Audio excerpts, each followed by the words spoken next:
പേരുകൾ ഒരിക്കലും ശൂന്യമല്ല. അവയ്ക്ക് അർത്ഥമുണ്ട്. വാഗ്ദാനം, വിധി. യോഹന്നാൻ. കർത്താവ് കൃപയുള്ളവനാണ്. അവന്റെ നാമം ഉച്ചരിക്കുമ്പോഴെല്ലാം കരുണ പ്രഖ്യാപിക്കപ്പെടുന്നു. അതുകൊണ്ടാണ് ഇന്നത്തെ സുവിശേഷം പിരിമുറുക്കമുള്ളതായി തോന്നുന്നത്. അയൽക്കാർക്ക് പരിചിതമായത് വേണം.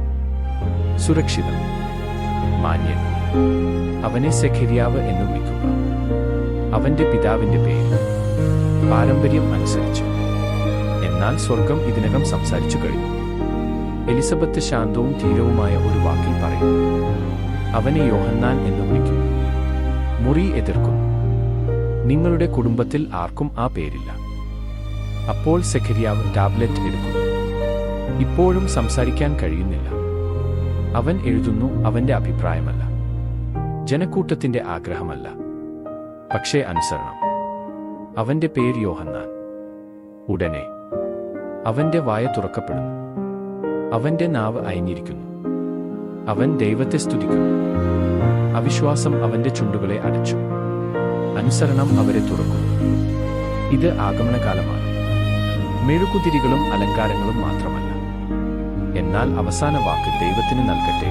നമ്മുടെ പത്രികൾക്കും നമ്മുടെ ഭയങ്ങൾക്കും നമ്മുടെ കുട്ടികൾക്കും മുകളിൽ പോലും ദൈവം നമ്മെ വീണ്ടും നാമകരണം ചെയ്യാൻ അനുവദിക്കുന്നു. നീ എന്റേതാണ്. നിന്നോട് ക്ഷമിക്കപ്പെട്ടിരിക്കുന്നു. നിന്നെ അയച്ചിരിക്കുന്നു. നമ്മുടെ കാലത്തെ ഒരു കഥ. ചെറിയ സാധാരണ ഒരു യുവ കത്തോലിക്ക ദമ്പതികൾ അവരുടെ ആദ്യ കുഞ്ഞിനായി കാത്തിരിക്കുന്നു. രാത്രി വൈകി. സ്ക്രീനുകൾ തിളങ്ങുന്നു. പേരുകളുടെ അനന്തമായ പട്ടിക. അവർ ഒന്ന് തിരഞ്ഞെടുത്തു.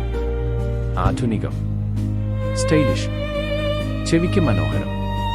പക്ഷേ ഒരു കഥയുമില്ല. സ്നാപന തയ്യാറെടുപ്പിൽ പുരോഹിതൻ അവരെ തിരുത്തിയില്ല. അദ്ദേഹം ചോദിച്ചു സൗമ്യമായി, നിങ്ങളുടെ കുട്ടി ഒരു ദിവസം കുഴപ്പത്തിലാകുമ്പോൾ ഏത് വിശുദ്ധനോട് അവളോടൊപ്പം നടക്കാൻ നിങ്ങൾ ആവശ്യപ്പെടുന്നു?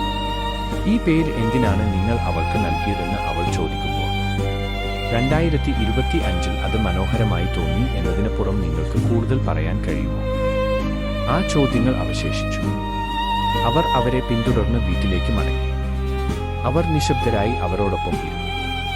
അവർ സ്നേഹിച്ച പേര് അവർ നിലനിർത്തി. എന്നാൽ അവർ മറ്റൊന്ന് കൂടി കൂട്ടിച്ചേർത്തു. സ്വർഗത്തിനും ഭൂമിക്കും മുമ്പുള്ള ഫോണ്ട്. ക്ലെയർ. അസീസിയിലെ വിശുദ്ധ ക്ലെയറിനു ശേഷം ധൈര്യമുള്ള ഒരു സ്ത്രീ. ദാരിദ്ര്യത്തിന്റെയും തീയുടെയും യൂക്കറിസ്റ്റിനോടുള്ള തീവ്രമായ സ്നേഹത്തിന്റെ വർഷങ്ങൾ